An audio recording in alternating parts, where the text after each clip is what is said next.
Nanti aja ya soal itu ya.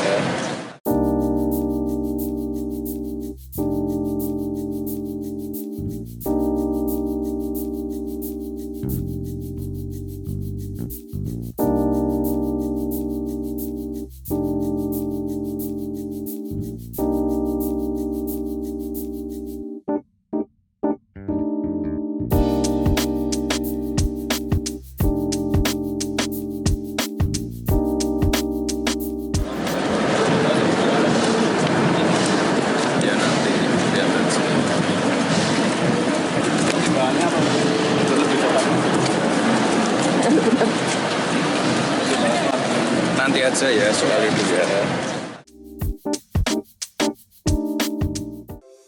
Di antara banyak sumber informasi, kami layak dipercaya. Karena kami menggali lebih dalam, berpihak pada kebenaran, berpegang pada data dan fakta, agar layak Anda jadikan referensi. Kompas TV, independen, terpercaya.